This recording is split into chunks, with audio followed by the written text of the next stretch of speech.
Now, how about them damn Celtics? And we are back, another episode of How About Them Celtics. Sam and I are here recording on Monday, October 28th, on the day of Celtics-Bucks. We'll talk about that game in a little bit. We've got some other NBA stuff to do, but we're here ready to talk about another Celtics basketball game. How you doing, Sam? Doing pretty good. Excited to go to the game tonight. It'll be fun. Fun trip. Good game. Celtics wearing white at home. Should mean good things. It's usually how it goes. And, early season matchup against a real competitive team. Maybe. We don't know yet because they're 1-2. They just lost to the Nets yesterday. We'll see how it goes. They Celtics could very much embarrass me after this and lose, but who knows? We shall see. We can jump right into that recap of that game. All right, we are here after Celtics-Bucks. Celtics earned their fourth win of the season, stay undefeated, 119-108 win over Milwaukee at home, improved to 2-0 at the Garden this season. Monster game for Payton Pritchard, 28 points, 5 rebounds, 3 assists. Jaylen Brown finished with 30 as well, even though he had a rough first half. And an off night for Jason Tatum was overcome by a big performance from the rest of the team. Good win over a good team, over two guys who put up 30 balls of their own in Giannis and Dame. But the Celtics walked home with the victory. What a night. I feel like we can't watch a Celtics game without just fucking laughing at some point. I mean, even the Pistons game that ended up being, pretty much the tightest game we've seen all year was still hilarious for the first half because they just weren't missing any threes. This game was almost that game inverted where the tense part was the first half when they really couldn't get anything going. Nobody but Payton Pritchard could put the ball in the basket. Yet they still were only down 1 at the half. Then they come out in the third quarter. There's some back and forth with the officiating and all that. And then the entire team decides they've seen enough. They start making every shot. Jaylen Brown starts taking over, getting to his spot at the left elbow and hitting turnarounds over everybody or just going straight through them and getting himself to the free throw line after dropping an and one. He just really had an incredible second half.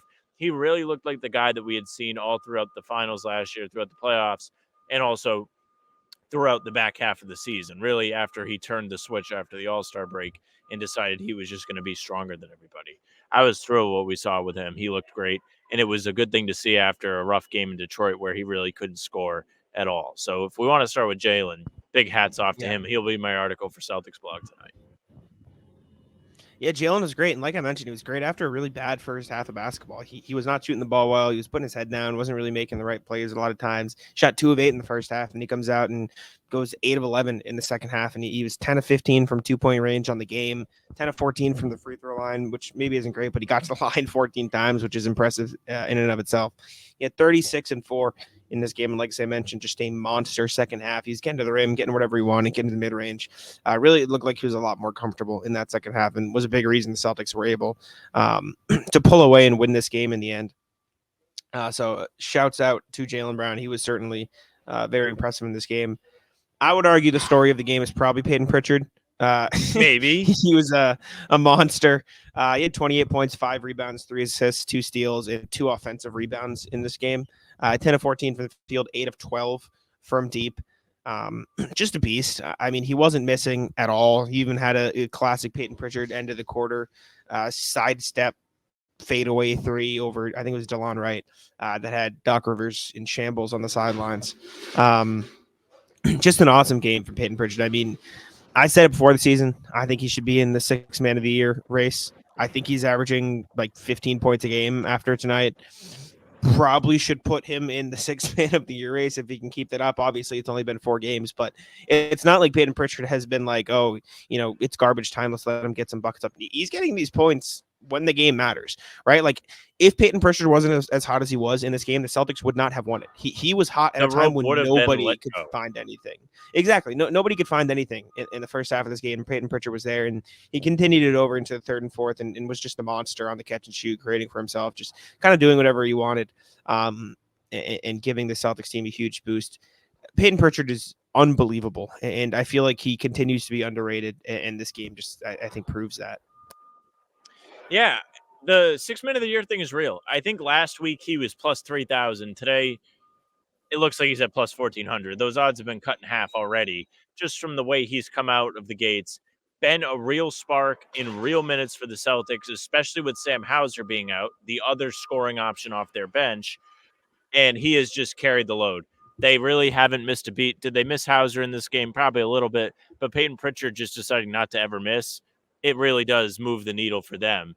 And it's really great for him, too, because as much as, we kind of made fun of it last time and I talked about it as being motivation for our Pistons, Jalen's comments ring true, where when they can get these guys going, the guys that aren't necessarily going to have the shots every single game, and have them see the ball go in, they're going to inevitably be ready when they do get their lone moment to shine. And that was something that we saw to be true in the playoffs with Pritchard last year, because a race the heaves, right? Even if you want to factor those out, he was making big shots in big moments of the game. The one that comes right to mind is in Cleveland in game 3. He hits a logo 3 when the Celtics were really losing control, kind of reestablishes them, gets their footing back, recaptures momentum. That's a massive shot for a guy that's only taking like 3 shots a game to take.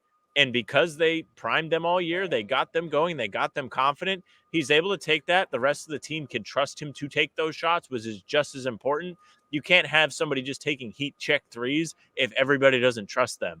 So I think that says as much about the entire group as it does Pritchard, because the chemistry is off the charts. And the fact that they're all so excited for him is an even bigger thing for fans to be happy about. It's unbelievable how confident this guy is at the end of quarters, right? Like, I asked him about it after the game, and he said, like, I live for those moments, right? And then I asked him about the Doc Rivers thing. He goes, like, I feel like it's a gut punch when you get to do that. Like, this is a team full of sickos. Like, he loves the idea of end of the quarter, let's deflate this team. Let me just go make a half-court shot. And it's not like the finals. Like you mentioned, he hit one in the Cavs series. It's not like the finals or even the playoffs was the first time he was doing it. He was doing that all year last year. This dude's a monster on half-court heaves, on end-of-quarter shots. And so having a guy who is able to do that is just such a luxury for the Celtics, especially when he's also just one of the best catch-and-shoot three-point shooters, one of the best three-point shooters, period, in the NBA, especially right now. I think Jordan Walsh also deserves a ton of credit for this win. The box score wouldn't really tell you that. He only had 2 points, 3 rebounds. But there was a point at the end of third quarter, and this is sort of going to be what I write about, because I truly feel like this was a game of moments for the Celtics. Like, this was a back and forth game the whole night. Don't let the final score fool you. They won by 11, but this was back and forth the entire game, the entire first 3 quarters until like the last few minutes of the third, right? Al Horford did a good job shutting Giannis down. We'll talk about that. But other than that, Giannis was getting whatever, got the hiccups he wanted against anybody else.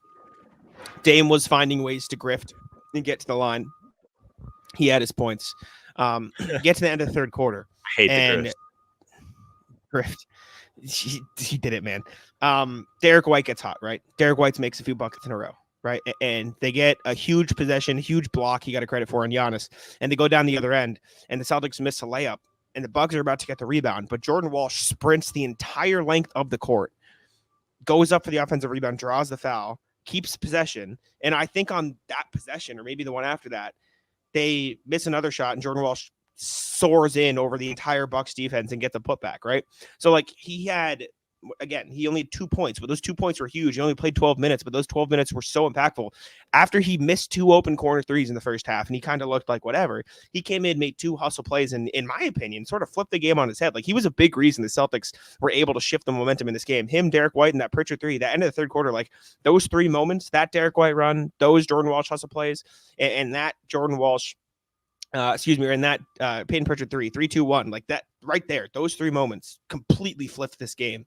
And so I think Jordan Walsh, for as little box score impact as he had, was a huge part of the Celtics winning this game. Yeah, and really when you want to talk about momentum, I don't know if the Walsh play was like the first domino to fall, but it was still important nonetheless. It was one of those plays. I love to talk about clutch moments in games, even if games aren't close, because there's a reason why these games don't end up close. If Jordan Walsh isn't there hustling, much to what you had to say, this game doesn't end up as a 15-point, 14-point blowout. The Bucks might have found a way to get themselves going again. But when you're trying to get back into a game and you're on the road and you're seeing all these threes going from Payton Pritchard, and then somebody else is shooting three. Derek White got hot at the end of the third quarter, and they finally missed one. And then some guy, the rookie, or not rookie, second-year guy, comes in and out hustles you and gets a putback. That's a backbreaker. That sucks. If you're a fan of the Bucks and you're watching this game, you probably spiked your remote at that play because you know you finally got the Celtics to miss. The Celtics, a team that have had people crying for the first week of the NBA that they shoot too many threes because they're too good at it and the game's boring to watch because they're making so many threes. You got them to miss one and you let them get the ball back? Are you crazy? So, yeah, Jordan Walsh gets a big Tommy point for that one. Like, came in, soared in, got a putback. Like you mentioned, after a not rough first half, but just really underwhelming. He didn't really do anything that stuck out. Big ups to him for having the confidence. And I believe that was either after he forced a Giannis turnover where he was guarding him on the low block and he traveled or stepped out, or he forced a steal. There were two other big defensive plays, which those were the two. I just don't know which one came directly before that Jordan Walsh put back. Yeah.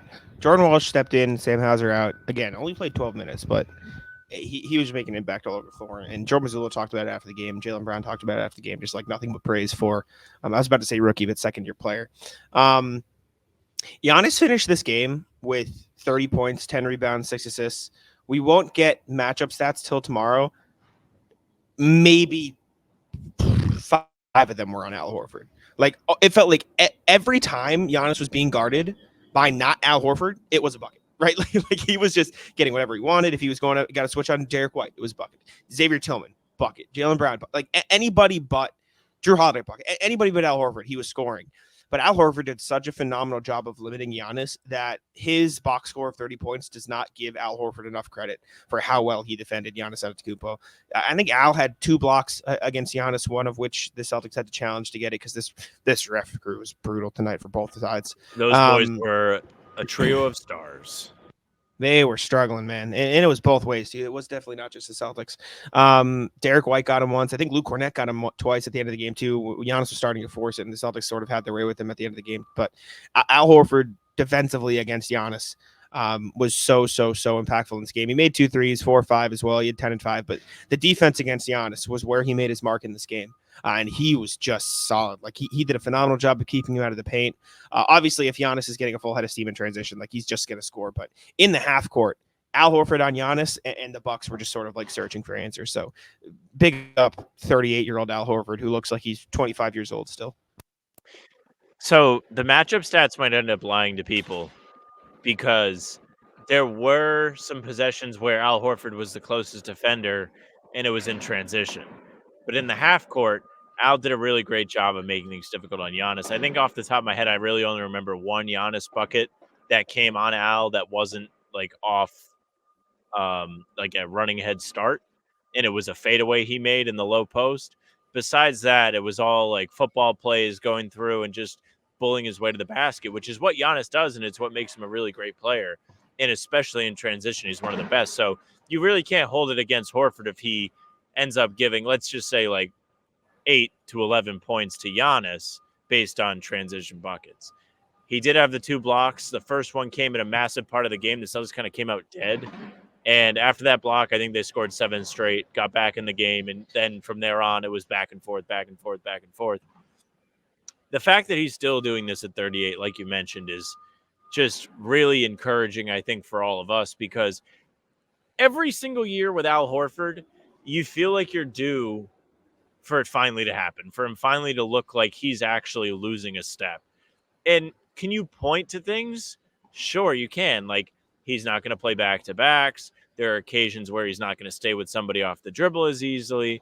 But the big reasons why emphasis on big reasons why they have Al Horford here, you have to guard the Giannis's, you have to guard the Embiid, you have to be able to stick with Jokic a little bit.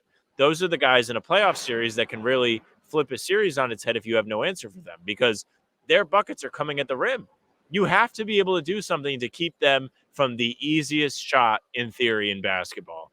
And Al Horford is a big part in that. So big ups to him for showing us once again that he still has it.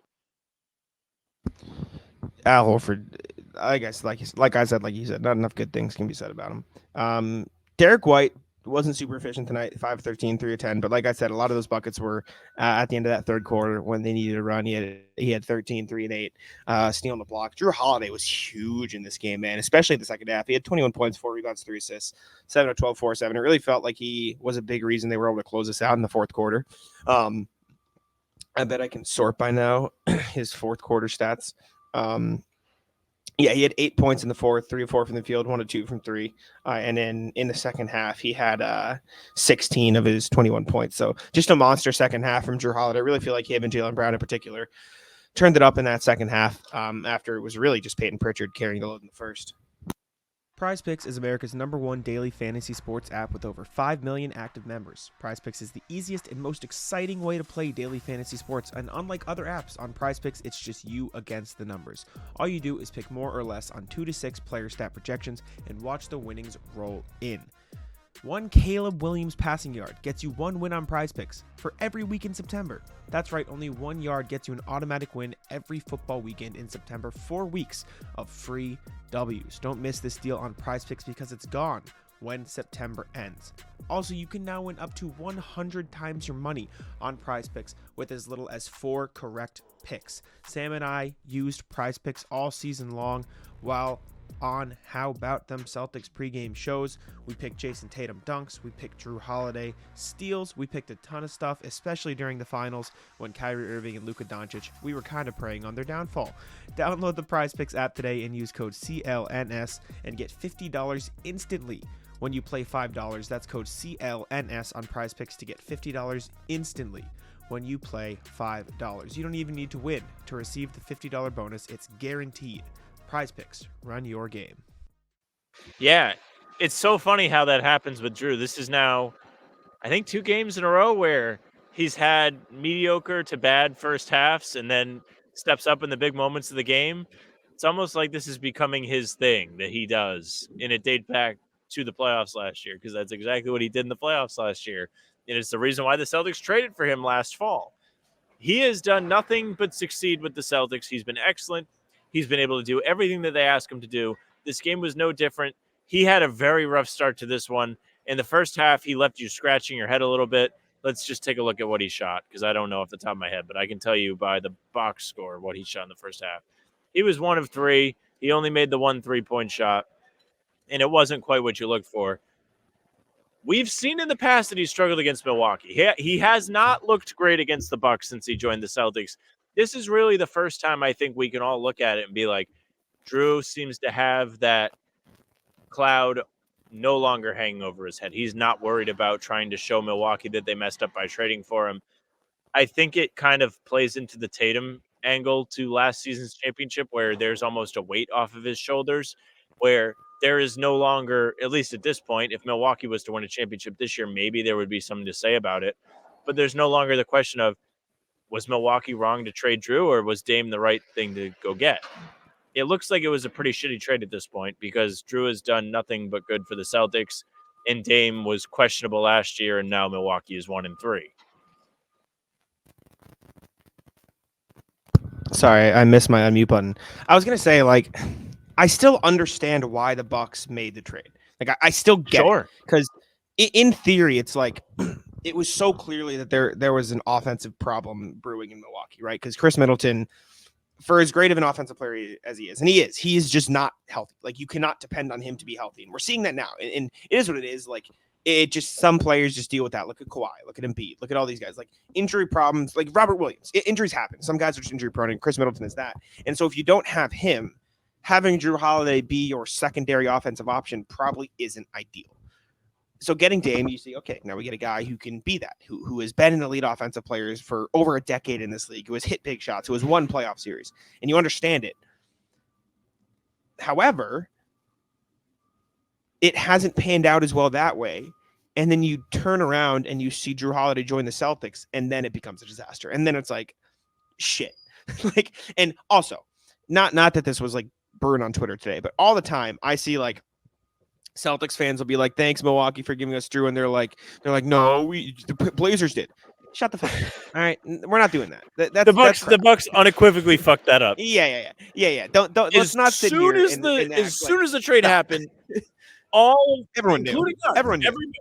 Everybody knew. Everybody knew. Everybody logged onto the blogs. They logged onto the podcast, and they said, "Huh, it's real funny. All it's going to take is these couple salaries to get Drew Holiday to the Boston Celtics, and the Celtics actually have a real need for Drew Holiday now because Marcus was gone, and they needed somebody to be that defensive stopper that really is switchable. Derek White is a stopper, but he's not quite as switchable as Holiday is. He just doesn't have the strength, which is fine. He's a great defender in his own right. Had a block on Giannis today. Came at a great part of the game. Might have fouled him. Couldn't tell from up top. Looked like it could have been maybe a little bit of a foul, but nonetheless, it's a block in the box score. So he really had a really great stretch in this game. But he's no Drew Holiday when it comes to defense, and that's fine. That's why the Dame trade just was how did you not see this coming for the Bucks? Dame was fouling the whole night. I tweeted this during the game. He was just harassing Derek White and Payton Pritchard. He was unequivocally fouling both of them all night with hand checks, and it never got called. Which it is what it is. Like, yeah, when you're that small, you do what you do, and that's not to like criticize or like shit talk Damian Lillard like that. Little boy. That is how you play. Yeah, that's how you play defense as a small guard, right? And he got away with it, so whatever. Yeah, man, that trade is just horrible in retrospect. Jason Tatum wasn't very good in this game. This was by far his worst game of the season. He finished with 13 points. Oh, sorry. I'm just on the second half. 1 sec. He finished with 15 points, 8 rebounds, 4 assists, 2 steals, a block. He defended all right. He rebounded all right, but he was 6 of 16, 1 of 8. The Bucks did a really good job of bringing Brook Lopez to the level and taking away those step-in threes that we talked about a lot in a recent video, and you can just tell he was getting a little flustered. He was driving and not getting any calls, so the frustration sort of built up, got a tech. Joe Mazzulla said, I like to yell at the refs too, so I'm not going to blame him, which I thought was funny. But just not a good Jason Tatum game. It felt like he was forcing a bit too much. Was like playing isolation ball. At the end of the second quarter, him and Jalen were just trading possessions of my turn, and just taking awful shots and turning the ball over. Jalen turned it around. Tatum didn't really get to that point. It is what it is. Like, bad games are going to happen. These are inevitable. There have been no players in the course of NBA history who have gone through an entire season without a bad game. But this was Tatum's. This was a bad game. So we really fucked that one up, huh? We gave away all the secrets in our video. Yeah. The Milwaukee Bucks. The Milwaukee Bucks scouting staff saw the red arrow on the thumbnail, and they said, "Oh shit, we play these guys tomorrow. Why don't we watch?" And they were like, "Oh yeah, it's a good point. He really thrives on these step-in threes. Let's take him away." And he really didn't get a single one today. Sucks for him. The good thing is, I really don't think he was doing things to negatively affect the Celtics. Like, I think Tatum only turned the ball over three times. So even like in that respect, it wasn't too bad. It's just the frustrating thing for me was seeing that he was still letting the refs get in his head. Like, it was so clear. Yes. He had a 3 that he took that he was clearly foul baiting, and he airballed it. It was kind of at a moment in the game where you were like, probably didn't want to do that right now. Didn't bite him in the ass. He definitely owes his teammates a nice thank you for picking him up. We owe his teammates a thank you, too, because we didn't have to wait for him in the press room today. It's very nice of them. It's quick. It's 11:15 right very now. Quick. It's early night. We're usually still talking to the man right now, but it's a pretty good night. What are you going to do? I mean, he's going to have a bad game. You said it.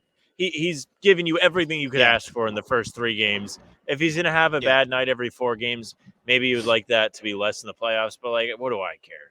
The team won, and it didn't affect them. They won by double digits. They dominated the second half. Good for them.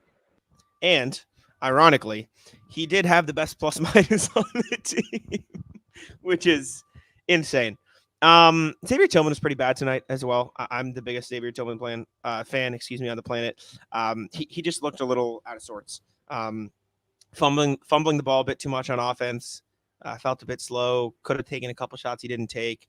Giannis was bullying him. He should be built for these types of matchups. Like, you should want Tillman for these types of matchups, and he didn't really guard him great. Dame got switched on to him a few times in the first half and did pretty well against him. Tillman couldn't really keep up as well. It just looked like he was a bit off in this game, which is disappointing to see because, like I said, these are the types of game you might want him to back up Al Horford to take on those assignments, and he sort of fell flat. Yeah, first time in a while for Tillman really having to guard anybody like that, too. I mean, Yeah, they play against Tatum and Brown in practice, but it's a little different than guarding Giannis. Giannis is like a one-of-a-kind type freak where he can just take 2 steps and all of a sudden he's from the the three-point line to the rim. Watching some of the strides he had, not even against Tillman, but like against Horford in the first half where he was getting around Horford for layups in transition, it's pretty nuts to watch. So if that's the guy that Tillman's struggling to guard, yes, it sucks because that's part of the reason they brought him here. But at the same time, I feel like he's going to get a mulligan for that. We can't be too mad about it. It was ugly to watch. And I think Tillman was in his head on both sides of the floor for what it's worth. He passed up a dunk and then took a dunk and got blocked. It wasn't a pretty offensive game. He looked like he was kind of second-guessing everything, even if it was passing. Like, it was not a great Tillman night by any means. No, and Luke was all right. We can sort of speed through the rest of this. Luke was all right. Had a couple nice, had a nice block on Giannis. Kata, Peterson, Springer, and Chiron didn't really play. They played garbage time. It was whatever. The Bucks look weird, man. Just to wrap it up, like they might not be good. Well, it just feels like they play. Okay, this is Dame's possession. Okay, now this is Giannis's possession. Okay, this is, you know what I'm saying? Like, there's very little. Exactly what you're saying.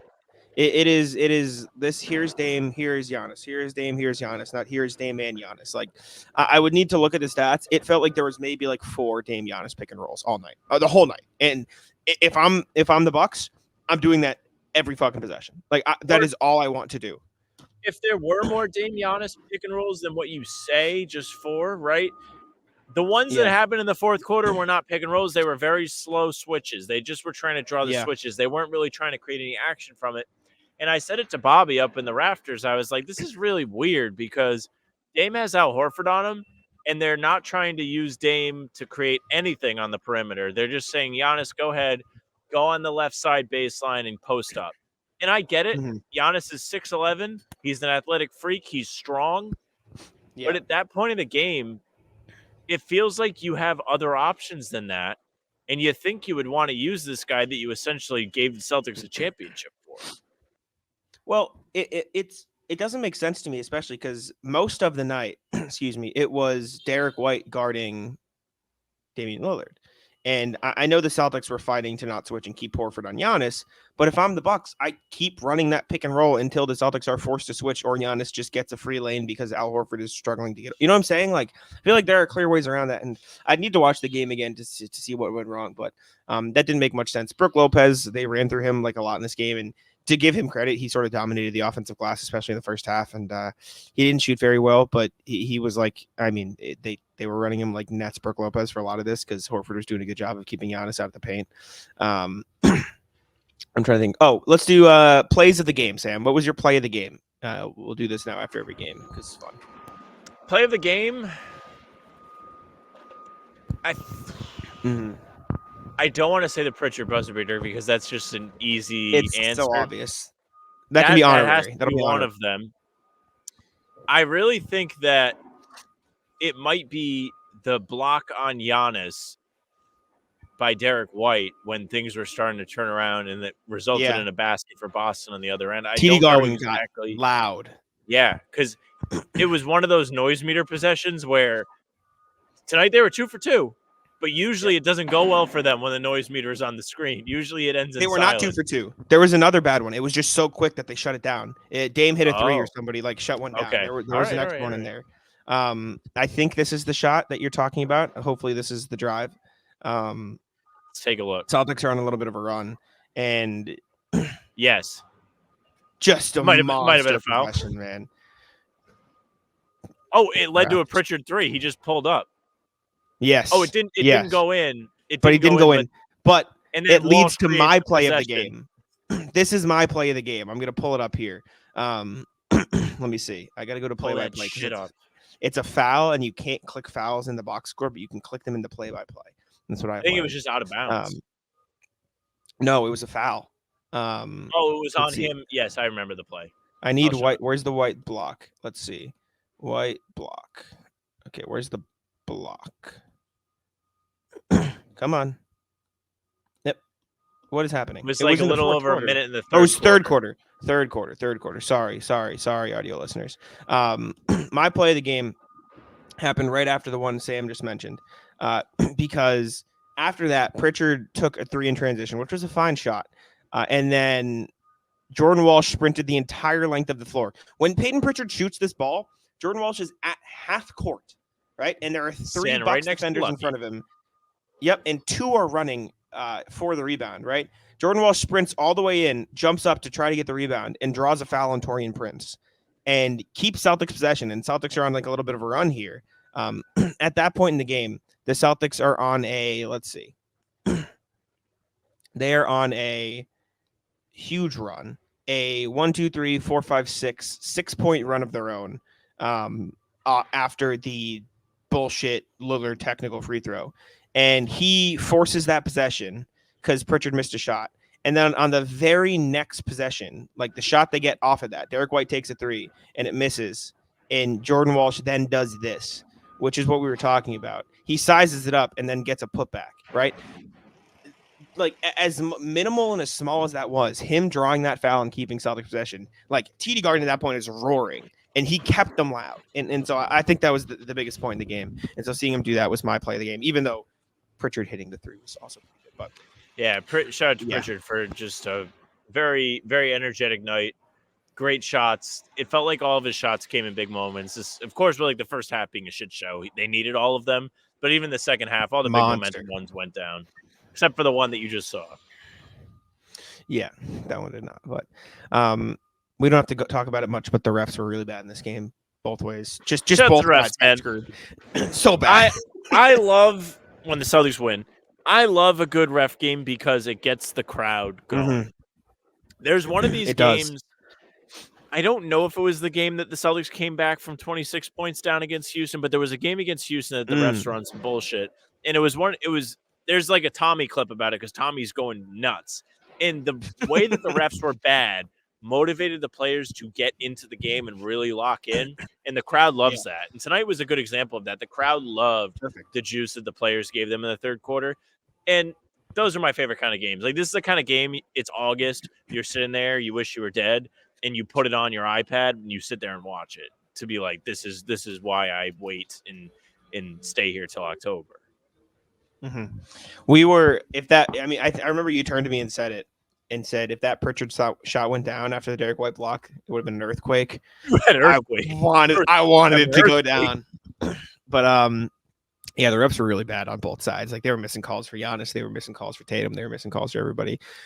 That Drew one, the goaltend, was the worst call I've seen. Or the shot clock violation. The rim. Shot clock violation. They called it 24-second, but it hit the rim. And Jay King tweeted it out because Drew was in the locker room, so we didn't get the chance to talk to him, but the Tier 1 reporters did.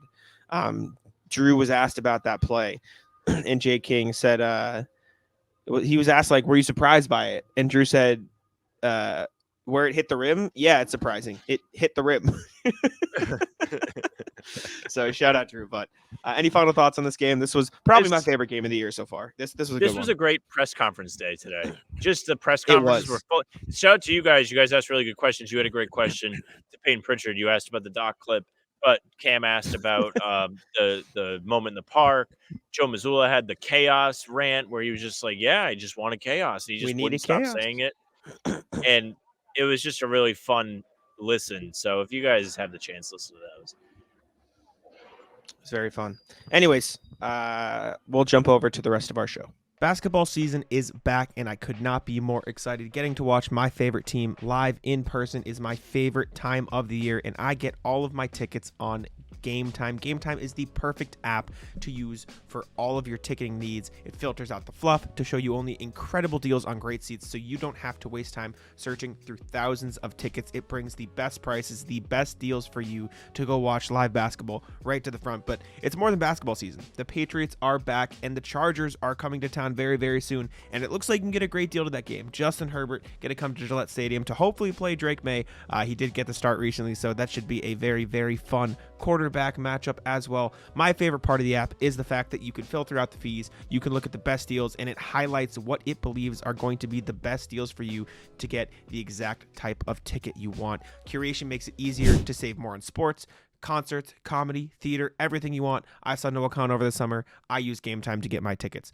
All-in pricing is another part that I absolutely love about the app. Toggling the feature shows the exact total upfront. Like I said, filters out the fees, tells you what you're paying with everything included. It is perfect.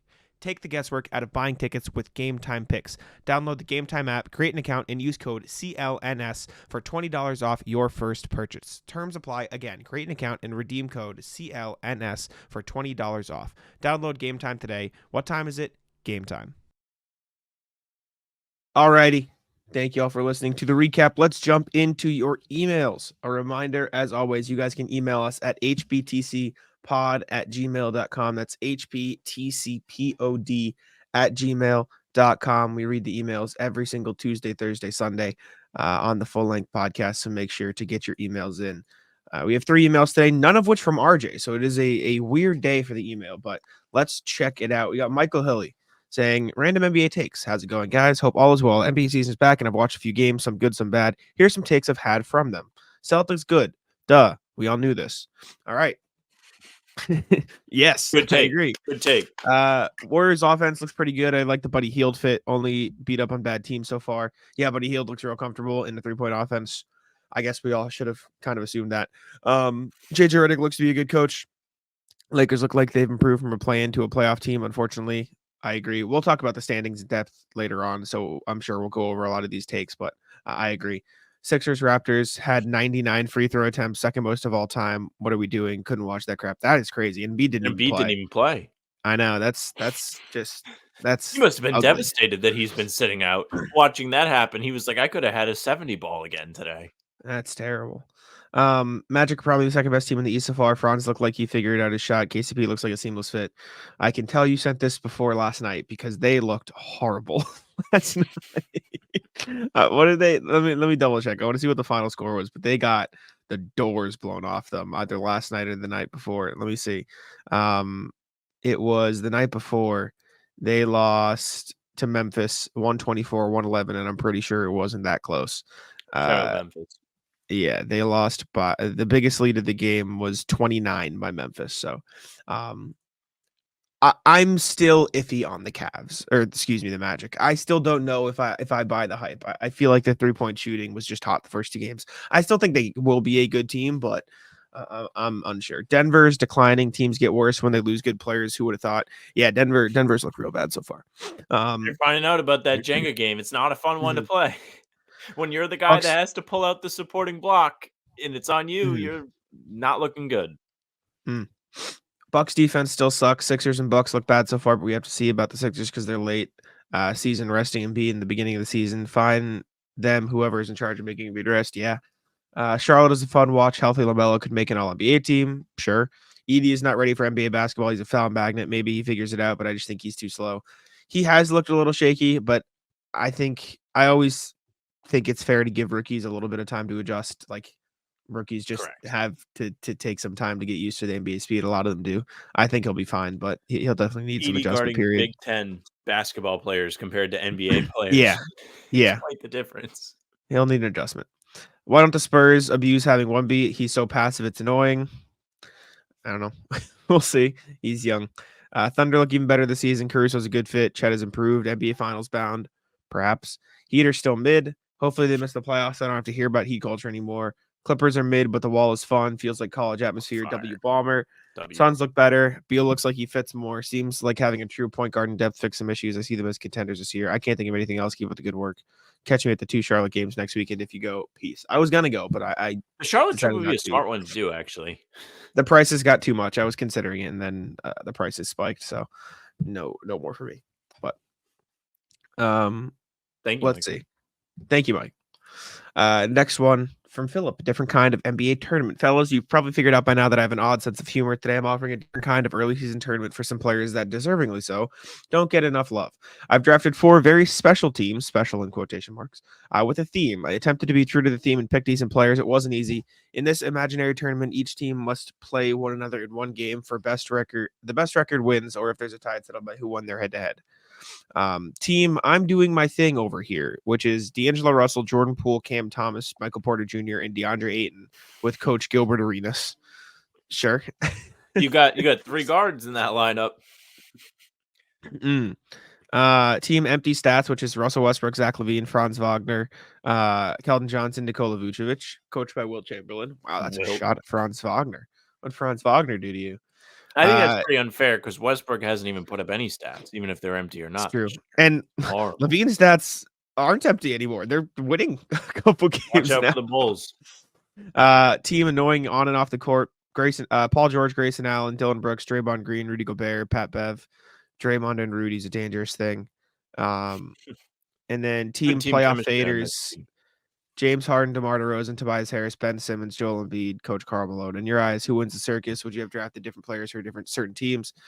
I mean, I think the Embiid team wins. But you have to think this is a tournament style, so it technically is the playoffs. No, it'd still win. These other teams are horrible. These other teams are terrible. Like, yeah, no, it would definitely be the Harden, DeRozan, Tobias team for sure. It's far. kind of funny that team is comprised of 4 of the 5 spots being 76ers. Yeah. It hurt my brain to think about these matches. My result was team doing my thing, going 0-3. Yes, that team stinks. I think. Yeah. Team empty stats going 2-1, only losing to annoying. Really? No, I think this team definitely loses to Joel Embiid's team for sure. Yeah, I think so too. I have annoying going 2-1 and the faders going 3-0. I see. How are the faders going 3-0? But this is only losing. It's got to be a typo. Correct my typo. Yeah, okay. 2-1, only losing to faders. Okay, typo. He corrected. Yeah, I think the faders just win. They just have the best team. I know it's a whole like they fade in the playoffs, but they just have the best team by a pretty wide margin, I'd say. Not enough being talked about with the coaches. Mm-hmm. You don't think Wilt can teach those boys a few things? No. No. I don't know if Karl Malone being a coach is a good thing at all. No, I agree. Get him out of here. Philip again says, hot hand fallacy. Fellas, my work involves research and thus statistics. One thing I argued with the colleague about was the hot hand fallacy. He pointed out that a piece of research showing that on average there's no such thing as a hot hand in basketball. Another study repeated it, but just followed Curry and found that somehow he had a hot hand, but others didn't. Almost no one. I have 2 questions. Do you believe in the hot hand, aka should guys heat check? 2, would you ever consider asking me in your see things? I would love to like him thinks. Personally, I absolutely believe in the hot hand. I've experienced it firsthand. Pitching in baseball and in kickboxing, sometimes you're just on and it's not mere statistical luck. Best Phil. I believe in the hot hand for sure. I believe in it. I think if you're hot, you're hot 100%. Oh yeah. I mean, we've seen, I feel like the hot hand exists more so with people that aren't good at something. Yes. Like if you're an NBA player, having a hot hand might be a little bit of a fallacy, but even then it's probably not because they still can be on fire. But like, for example, if Jack or me, if we start feeling hot, like that's a real thing. Like I can come out and make all my shots and Jack can get hot. Like I've seen Jack get hot. There was one day at runs that I made like every single 3 I took for no reason. And I have never done it since. Like it was ridiculous. So yeah, 100% I believe in hot hand. And maybe we'll ask Joe. I think it would have to be like somebody is hot and has the hot hand and then is like contextualized within the course of the game or a practice or something. So you'd have to be like, do you shift your offense or something? Like there would have to be some kind of schematic behind it, I would think. Yeah, for sure. Anyways, thank you all for emailing. We appreciate it. Again, hbtcpod@gmail.com. Let's jump over to the NBA section and check in with the standings. It's our first NBA standings check-in of the new season. Happy new season. Let's see what we got going on. The Celtics and the Cavs are the only 1 seeds, or the only undefeated teams, I should say, in the Eastern Conference left.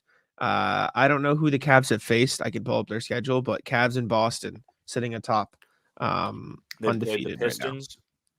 right now. They have played Wizards and Raptors. So Celtics and Cavs are identical. Yeah. They do have the Knicks tonight. So the Cavs have the Knicks tonight. So we'll get to see if you really think about it, how they go. The Raptors are almost just a variation of the Knicks because they have all the old Knicks guys. I suppose. I suppose. But Cavs have won all their games by an even wider point differential margin than the Celtics. So if that's some extra context for you, that's kind of insane. Watch out for the and Cavs. Yeah, the Cavs have been really good so far and 128 points per game. So that's pretty good. Magic and Hawks are 2-1. Magic just lost very ugly to the Grizzlies, where nobody can make a shot, and when nobody can make a shot, they lost. Jalen Suggs shot 5 of 13 from three. Franz Wagner 4 of 10 from three, and then Wendell Carter and Kentavious Caldwell-Pope combined for 0 of 7. So they still shot like 35% from three, but the Grizzlies put up a bunch of points. So I think the Magic will be fine. I'm not really in on them as the second best team in the East per Michael Hilly, but I think they'll be good. Yeah, I love the early season standings checks because it's not to say none of this means anything, but if we look back on this in April, it might be a little bit funny that like Atlanta is one of the teams towards the top, and having gone 2-1 in their first three doesn't sound like that tall of a task. But I don't think they're going to be in the playoffs when it comes to the Eastern Conference. Sure. There's also the layer that Indiana has looked terrible. Halliburton's been terrible. They have. He shit his pants in New York. 0 points. He really wasn't good against the Pistons either. The only shot he made was the one that was the dagger.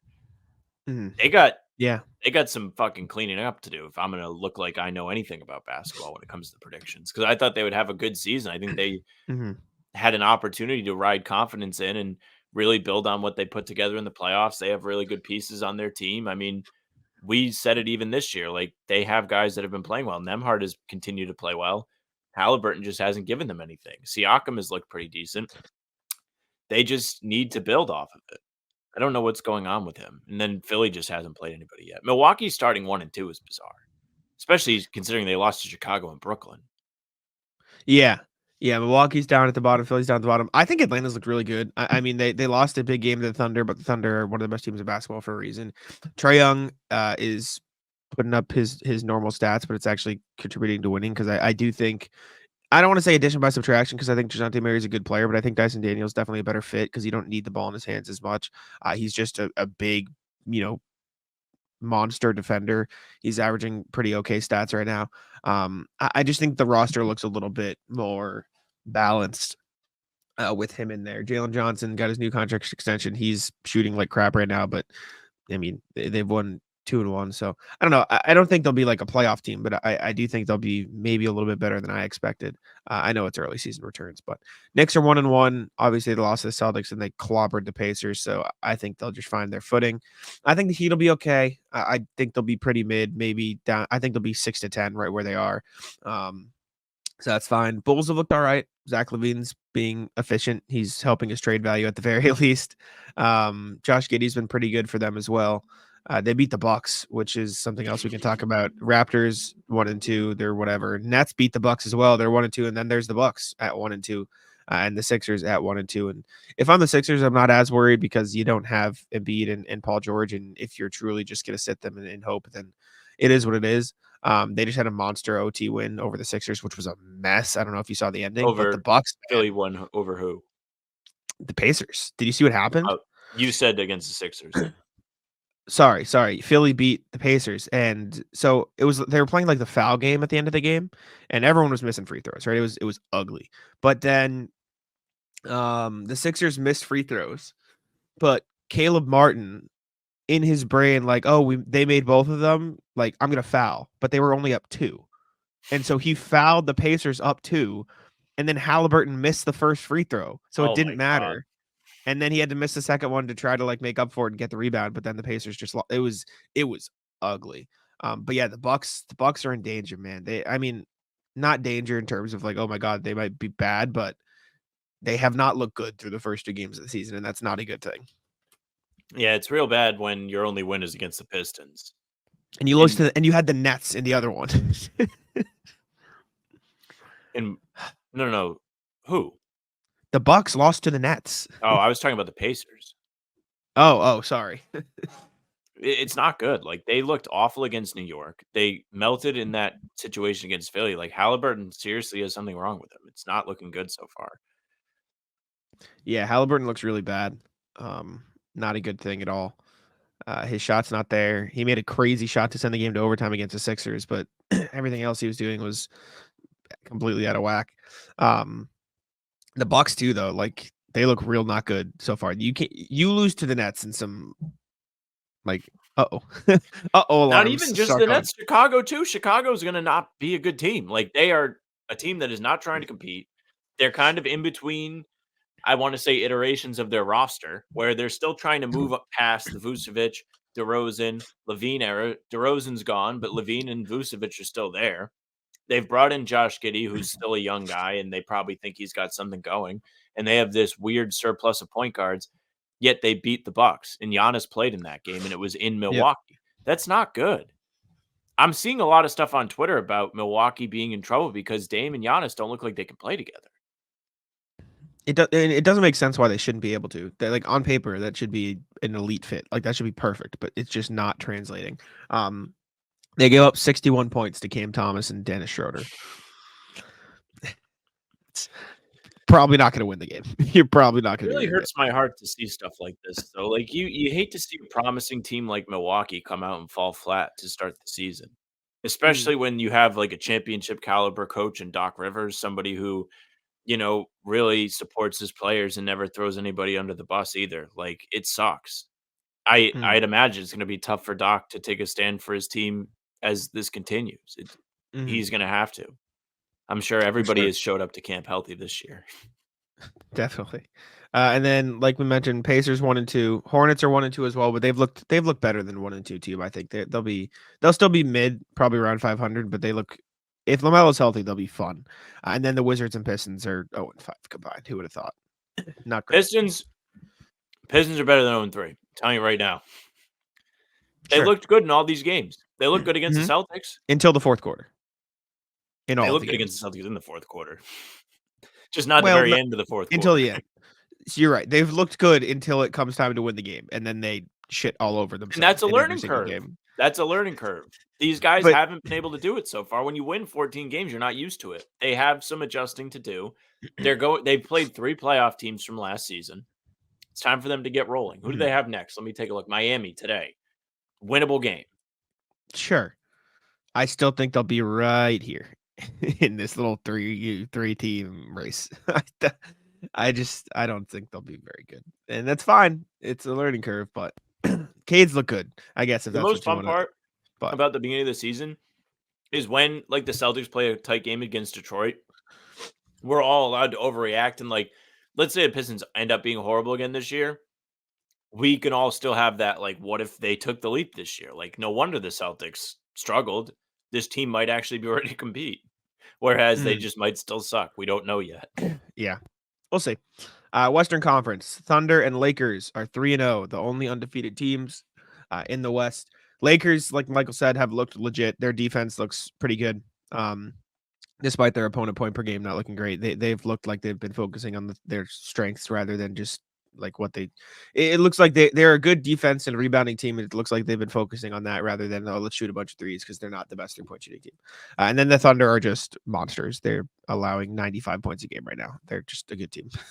But as much as I would love to poke holes in it, the Lakers have actually played like real teams too. Like they beat Minnesota, they beat Phoenix, and they beat the Kings. Like those are all 3 teams that are hoping to make the playoffs this year. 2 of them did last year. I mean, I don't know how long it's going to last. Like they could end up having the wheels come off. Injuries could catch up to them. Like it's a real thing. There's real concerns within that team on that front.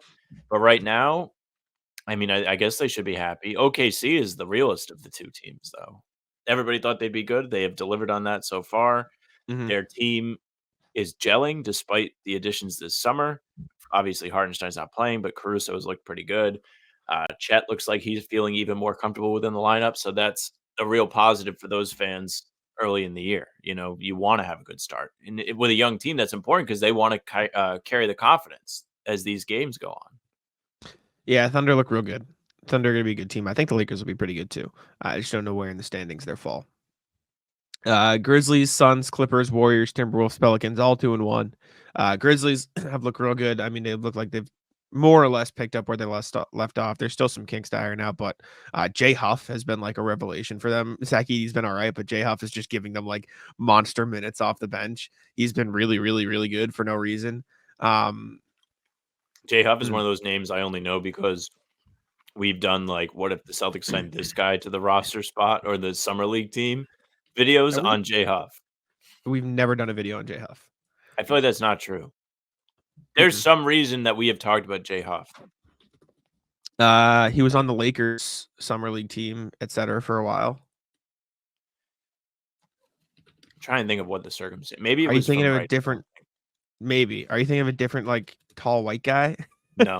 I don't think we've ever done a video on Jay Huff. Jay Huff so far this year though is averaging 13 and 3 on 64-57 split. So he's been pretty good for them off the bench.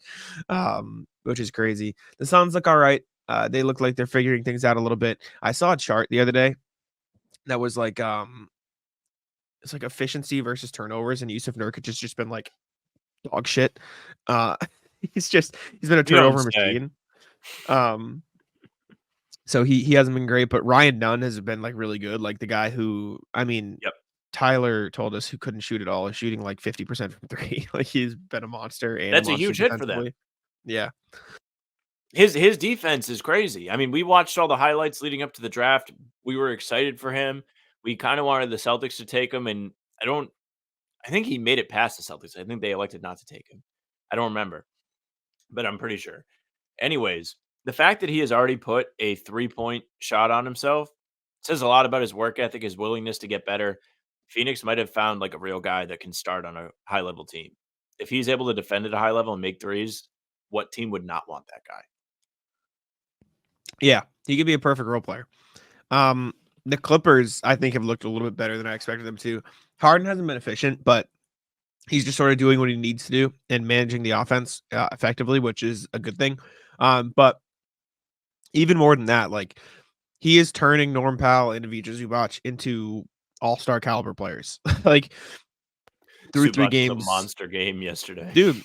It's not a monster game; it's a monster season. He's averaging 23 and 14 through 3 games. Like he has just been a monster, and that's what you do when you get one of the best pick and roll players of all time next to you.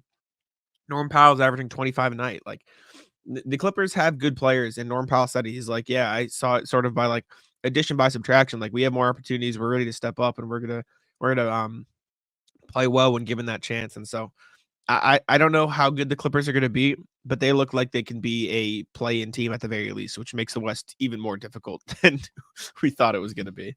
Yeah, if you're the Clippers, well, not even if you're the Clippers, if you're James Harden, this is like the best day, like best start to the season ever, because you don't have to really pass to anybody or share the ball with anybody. You want to pass to your teammates when they're open, but you get to do all the creating. You don't ever have to stand around and watch.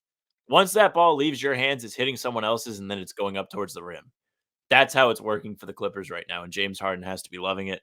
He's getting the chance to play the way he did with the Rockets when he was in his MVP years, working, and it's working. Mm-hmm. So good for them. Glad the Wall is off to a great start, even though I'm pretty sure they had both of their wins on the road and lost their opener to Phoenix at home. But they're nonetheless, that Wall is going to be juiced up when they come back to the Intuit Dome. Don't worry. Mm-hmm. The Warriors look all right. Steph got hurt, which we'll talk about in a little bit, but when he's there, they look like a good team. Buddy Hield's been fitting in pretty well. Andrew Wiggins has like bounced back from his struggles last season, which is nice to see. Minnesota's been all right. Julius Randle's been a bit up and down, but when he's on, they win. When he's off, they lose. Sort of looks like that. So we'll see how that goes for them. And then the Pelicans are 2-1. They're all right. I don't really know what the situation is with Brandon Ingram. I saw a clip today on Twitter that was like, this is the problem with the Pels. And if you watched our video yesterday as you're listening to this, you would have seen us do a video on Jason Tatum getting these threes off pin down screens. And the video was Brandon Ingram getting the exact same screen, but stepping in and taking a contested 2 over a 7-footer. So it's just like, brother, like, what are we doing? So yeah, that's those 3 teams. And little interesting tidbit from the Pelicans. I sent you this, Jack. So they beat the Trailblazers on Saturday or Friday. Brandon Ingram actually hits a game winner. Like big W for Brandon Ingram, who has consistently been in trade rumors. not wanted back by the organization. They don't want to pay him. He hits the game winner over Anthony Simons, who apparently these two guys have the same baby mama. So then, as they're celebrating, I think it's Trey Murphy is yelling in Brandon Ingram's face, "She knows which one of you is better," or whatever. Insane NBA only moment. You don't see this anywhere else where these two dudes are competing. Special stuff. Special stuff, man. Mavs are 1-1. I mean, I think they've looked pretty good. I think they'll be fine. Spurs are 1-1. They look a little less ready to make that jump. They just look a little bit young still, even though they've got a couple vets. Rockets and Blazers are 1-2. Rockets have looked a little bumpy. I think the West might be a little too good for them this year. Same thing with the Blazers. I mean, we expected them to be bad though. Jazz are 0-2, but the Kings and Nuggets being 0-2. The Kings have played the Lakers and then another pretty good team, I think. So I'm not too worried. I think they played Minnesota.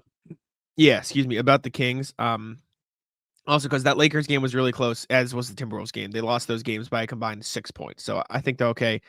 Nuggets just kind of look bad. The Nuggets just have not really looked like a team that's ready to compete for a championship this year. They have lost to the Thunder and the Clippers, so two good teams. But the Thunder game wasn't close, and then the Clippers game just kind of got ugly by the end. And Zubac had 24 and 15. So Norm Powell had 37 off the bench. It just hasn't looked like the start to the season that you expected from a Denver team that is supposed to be competing for a title. There's also something too where you shouldn't be losing to this Clippers team at home when you're the home team. I think that should be a little bit of a red flag for the Nuggets. And then there's the Westbrook wrinkle to this where he's been horrible and he's, I think, a league low plus minus. And he clearly isn't fitting in with the Nuggets, which who could have fucking told you that? Oh, a team that thrives off of guys that can catch and shoot around Jokic? Oh, yeah, let's put Westbrook in there, who's notoriously a bad catch and shoot 3-point shooter. Of course he's not going to play well, and he needs the ball in his hands to be efficient. Like, I don't really see what the vision was there other than trying to sell sell jerseys. I don't get it. Yeah, just has been a very rocky start for Denver, but we can move on to the next thing, which is Jimmy Butler, or the Rockets, I should say, are interested in Jimmy Butler. This is from Mark Stein of the Stein line. Said, quote, "The Rockets are also increasingly mentioned by monitoring rivals as a team to watch. Should Miami ever reach a point that it chooses to explore trade options for Jimmy Butler, who grew up very close to Houston, Texas. Butler can enter free agency in 2025 by declining his player option. Pat Riley revealed that he hasn't had, quote, a lot of conversations with Butler about the future." This kind of screams like everything we've heard about the Rockets for the past 3 years. They were interested in Durant. They're interested in this team. Like, they just look like they are chasing a veteran star to go with their young core to help them They have an compete itch. now. Yeah. I think Jimmy Butler would make this Rockets team probably a playoff team in the West. I think they've got the pieces. I think they've got a talented roster. And if I'm the Heat and you're going to get one of those young pieces for Jimmy Butler, I might say I might be interested. I might be okay. I mean, we can pair Jabari Smith or a Jalen Green or a something with Bam and get some extra picks and restock that cabinet. Sure, I might be interested. So I think there could be an okay fit here because, I mean, I don't even hate it from the Rockets' perspective either, because like you have a lot of young pieces, and the realistic, world is you're not going to be able to get minutes for all of them. And so if you can get Jimmy for like, let's just say it's Jabari Smith and like Tari Eason or Thompson, right? That leaves you Reed Shepard, Jalen Green, Alperen Şengün, and then the other one of Eason or Thompson, and that's a pretty good young core. You can compete with Fred VanVleet and Jimmy Butler for a little while. And then those guys will have the experience from making the playoffs or whatever. So like, I do see the vision for both sides. And then if you're the Heat, we got Bam Adebayo, we got Jabari Smith Jr., we got Tyler Hero, we got, maybe the Thompson twin, whatever. You're chilling. You got a nice young core now. So I kind of get it for both teams. I don't know if it'll get to that point, but I see it. To me, it makes more sense for Miami for the reason you just laid out. It makes sense to bring in guys that are going to be around while Tyler Hero continue to improve and be at the peak of their career. I think having Jimmy there is fine. Obviously, he works within that team. He's somebody the fan base really cares about, and he sells jerseys, and he shows up in the playoffs when he's healthy. He's usually a menace. If you're Houston, it screams desperation to me. Even though you are at a point where you have a lot of these guys and you're going to have to make a decision on them. Jimmy doesn't really feel like the type of guy for me that is going to be the one that you want to mortgage all of them for, because it doesn't feel like you're going to get a whole lot of extra like prime Jimmy years here. I think we're at the tail end of that. And you could say that before he joined the Heat. It was kind of the same thing. It was like, oh, what's Jimmy Butler going to do with the Heat? And then the bubble playoffs came and it was like, oh my God, this guy's on another level. But if you're Houston, I don't know if it moves the needle for you, especially in like the way the Western What do you Conference is mean? laid out right now. Like, look at all these great teams that are in the West. Do we really think having Jimmy Butler on the Rockets, especially in the regular season, is going to put them above, let's say, a Sacramento or Yeah. New Orleans? Like, Yeah. New Orleans is a easier bar to cross, but like Sacramento's tough. I think Even if going you top add down, there's like 7 or 8 teams that it's tough to get past. I think if you add Jimmy to the Rockets and he's fighting for a contract extension like he is, which I mean, you said that. I think he's better than the Kings. I think you're better than the Pelicans. I think you're better than the Clippers for sure. I think you're on par-ish with the Warriors. I think you could be a top 6 seed. I think you can get up there if Jimmy Butler is playing. And more importantly than that, I think at the very least you'll get into the play-in. You can fight for a playoff spot, and if you get a playoff spot, then you get some extra playoff experience for those young guys. That I agree with. I just did the math quickly. Dylan Brooks, Jabari Smith, Amen Thompson. Math works for Jimmy Butler, right? Maybe you don't want to give up Amen Thompson. Maybe you'd rather give up Tari Eason, but the contract doesn't work there. So maybe you just eat it and say, okay, we'll give up Thompson. That gives you a starting lineup of Fred VanVleet, Jalen Green, Jimmy Butler, Tari Eason, Alperen Şengün. You still have Cam Whitmore off the bench. You still have Reed Shepard off the bench. You still have Steven Adams off the bench. You still have Jayshawn Tate off the bench. It's pretty good, right? That's a pretty good team. And the Heat would have, what would it be like? Tyler Hero, Jabari Smith, Amen Thompson, Bam Adebayo, whatever you want to do, and you can run with that. I think they'd obviously be worse right now, but I don't know. I'd be interested. I think there should be at least some intrigue for both sides. To me, if I'm Houston, Jalen Green's the guy I want to get rid of. I mean, that would work too. You could throw him in there for Jabari Smith or Amen Thompson. It would still work instead of one of them. But if I'm the Heat, I'm saying I don't want that. He's just Tyler Hero clone. Yeah, sure. So, and Jalen Green's looked pretty okay this year for what it's worth. As a Celtics fan, I would support Jimmy going to the West. Fine. I'm in. Get him away. I do think him and Ime are a good fit too. They seem like they would have a similar. That is true. Similar mindset. Next thing, Steph Curry is hurt. He got hurt last night as we're recording this, 2 nights ago as you're listening to it, in the Warriors-Clippers game, hurt his ankle, according to, why do I forget this guy's name? Something Thompson. Marcus Thompson, excuse me. He's going to be out for somewhat of an extended period of time with an ankle injury. He called it losing Curry in game 3 of the season for what could be an extended period of time is like a midterm exam in the first week. Basically saying, all right, Warriors, let's see what you got. Because they looked pretty okay when healthy. It's going to be a test to see if they can continue to do that without one of the best players in the league. Because it's not easy to continue competing at that high level when the guy who was playing so well stops playing. Andrew Wiggins has been averaging 20. Buddy Hield's been averaging 19, so you still got a couple scores. But Curry's Curry, and losing that's going to be a tough task to overcome. Yeah, without Curry, it becomes a lot harder for those guys to get their numbers. The amount of attention he requires from a defense is pretty much unmatched. I mean, we heard J.R. Smith talk about Matthew Dellavedova almost fucking dying, chasing him around in the finals like 10 years ago. One thing that's kind of not funny about this, but interesting is every time the season's about to start, we look at, let's say, whichever conference is the deep one, but in this case, it's the West. And you're like, wow, all these teams are really good. Like, I wonder who's going to make the playoffs. We kind of forget, like, it feels like every single year there's an injury or two that just kind of makes that answer a lot more obvious.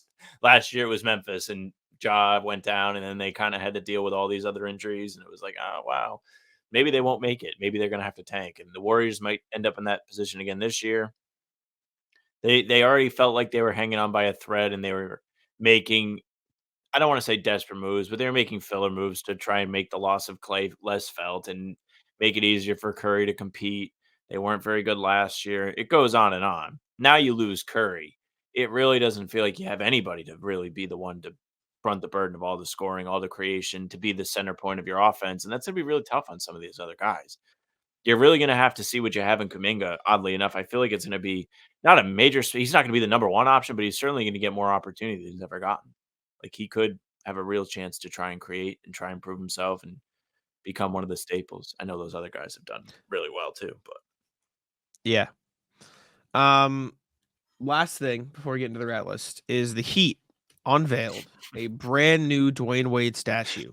And if you haven't seen it, I don't know what they should reveal it. They should unveil it. It looks horrible. If I'm the Heat, I'm embarrassed that this is. I don't understand how you can let this see the light of day. Like there's no reason that this statue. This is Dwyane Wade, by the way. This is their statue of Dwyane Wade outside their building. Who does this actually look like?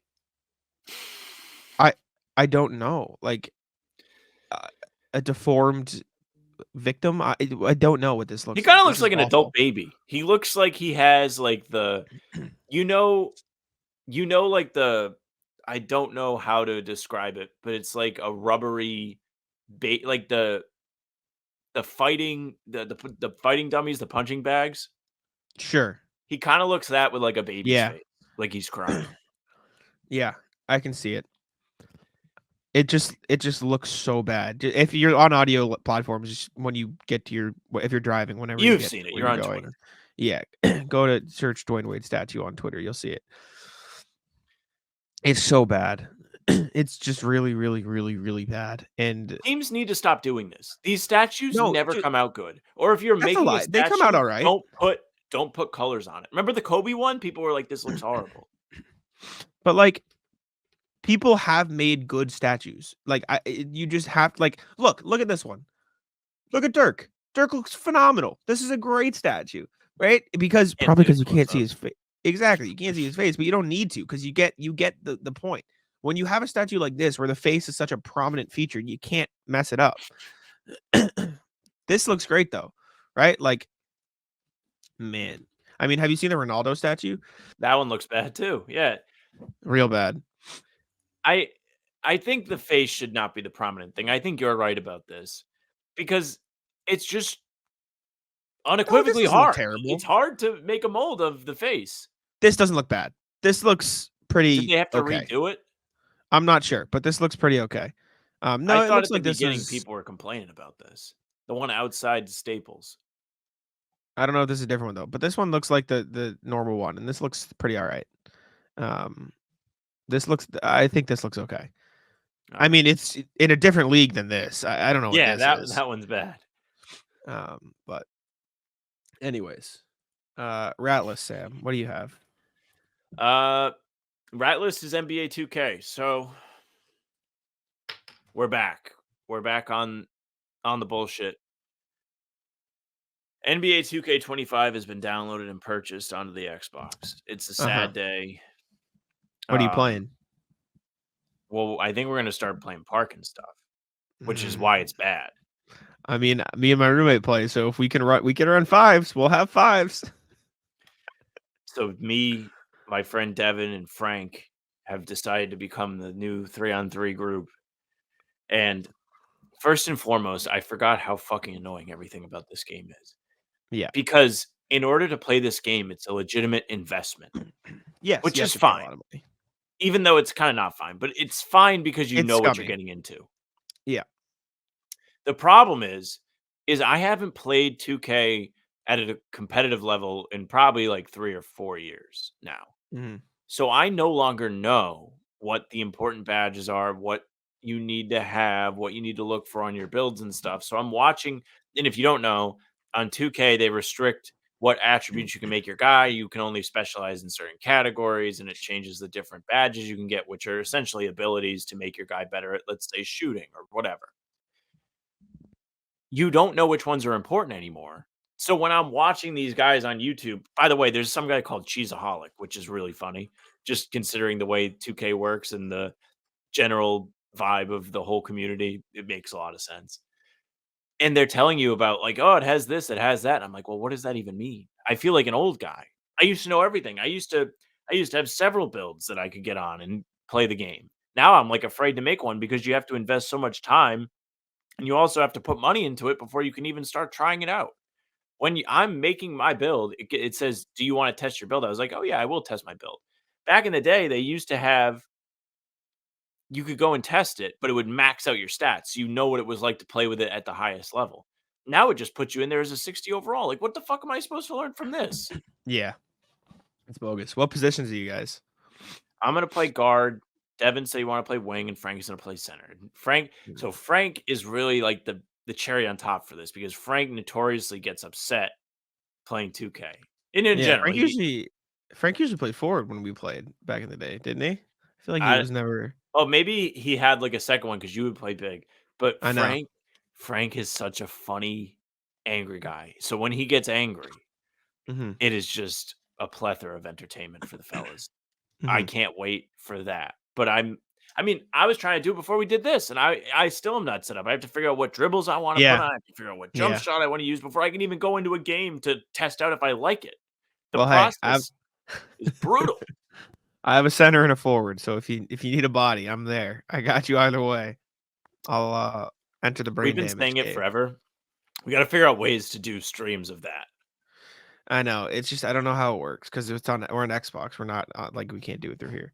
Correct. I don't know if this is a rat list, but it's just kind of funny, so I'll show it on here.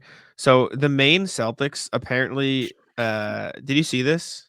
I know what you're gonna say. Yeah, pull it up. No, yeah, they were thrown out on a fishing boat and taught to be like Mainers, quote unquote. And so you just get this group of like basketball players in the middle of the ocean catching lobster. And now listen, I hate a work event as much as anybody. If they had me out on a boat looking for lobsters, look at Scap and Seth. The amount of complaining the people in my life would have to hear from me if I was subjected to this would be insane. Ron Harper's hanging out. Nah, this is fun, dude. You'd have fun. You and the fellas out here like messing around. Look at Tyler Lashbrook. The fellas, yes, but people I work with, it's different. Well, these are the fellas. In this case, the people you work with are the fellas. If you're up in Maine, you don't really have other fellas there, huh? Look at Tyler Lashbrook in his away. Yellow beanie. Look at him. Hanging out. I gotta ask him about this. But that I thought that was funny, so I wanted to share. My next rat list is Shaq. What do you do? Oh, you don't know about this. So Shaq went on the Angel Reese podcast. Another example of maybe not everyone needs a microphone, but that's neither here nor there. Everybody's just got a podcast. So Angel Reese is talking to Shaq, and I forget exactly how they get into this conversation. But Shaq says to Angel Reese, maybe you should go out there and dunk in some of those shorts that you wore on Wild 'N Out. And Angel Reese is like unbelievably uncomfortable. She's like taken aback, like very weird from Shaq. And then Shaq kind of doubles down and like says it again. He's like, think about all the t-shirts you'd sell. And she's like, oh my God. Like, she clearly does not know what to do. Is it that hard not to be weird? Yeah, that's is so it really bad. You watching it right now? No, I know what you're talking about though. That's not making excuses for him because it's not okay.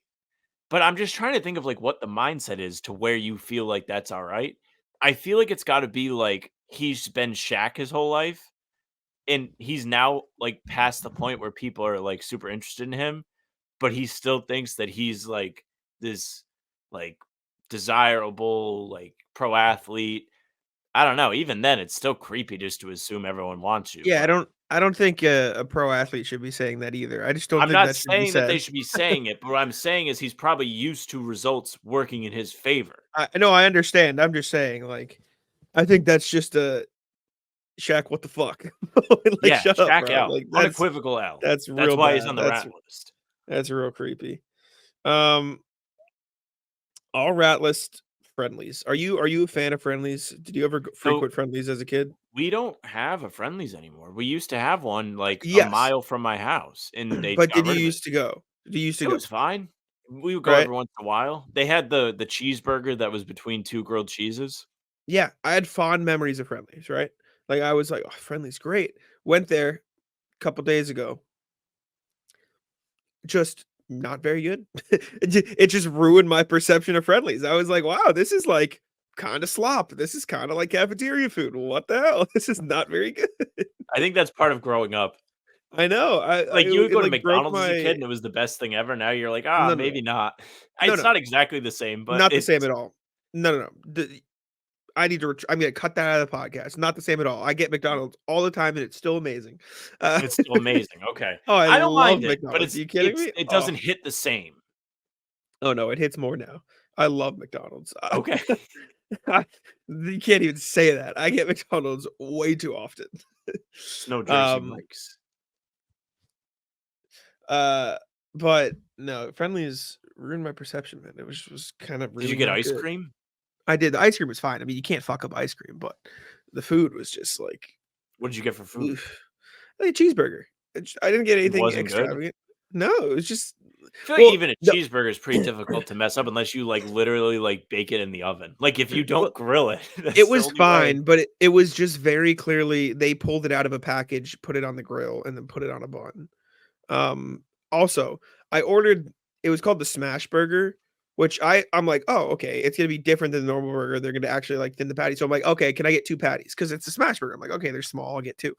It's just the same as the normal burger. They just call it the smash burger because it's, like, Thousand Island dressing, onions, and pickles. That's not Oh.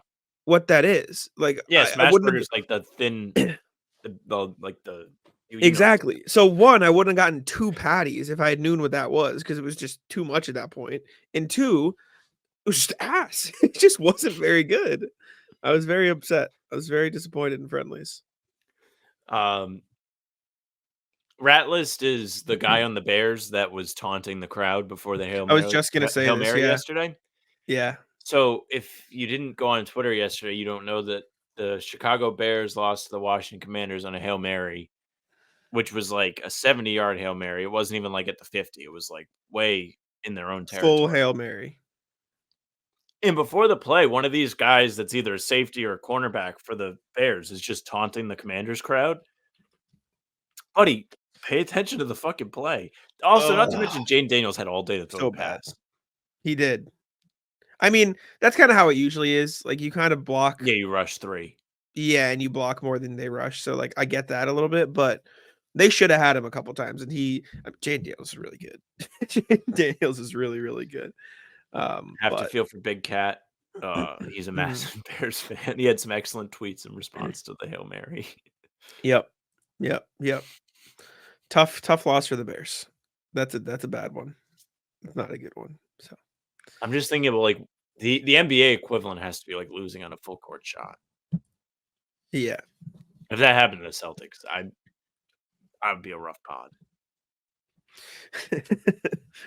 I don't got anything else. You have anything else? No, nothing. Cool. In that case, appreciate y'all for tuning in. Make sure to leave a like, subscribe to How About Them Celtics, and I'll let Sam take it out. Yeah, thank you very much for listening and watching. Make sure you subscribe, leave a like, comment, tell us what you thought of the Bucks game, and hit the bell. Jack and I are here every single day. New stuff comes up at 5 in the morning, so if you hit the bell, all of the daily uploads, the pods, Tuesday, Thursday, and Sunday will go right into your inbox, as will the game recaps the morning after each game, and other videos in between that we just kind of do for all the latest Celtics stuff. You can also find us on Spotify and Apple. All of our pods and game recaps are up there. So if you're more of an audio person, that's fine. Just follow us. Those will go right to your feed. Leave a 5-star review. We'd appreciate that very much. You can also email us. We would appreciate that as well. We love to hear from you guys. You saw Michael and Phil get in on the fun today. So you can do that. hbtcpod@gmail.com is the address. The socials are at How About Them C's. For Twitter, Instagram, TikTok, Facebook's just the name of the pod. All streams are there. They're on YouTube. They're on Twitter. Jack's Twitter's at Jack's Money NBA. Mine's at Samuel France. And that's it for us. Taco. Come on. Taco's having some fun here.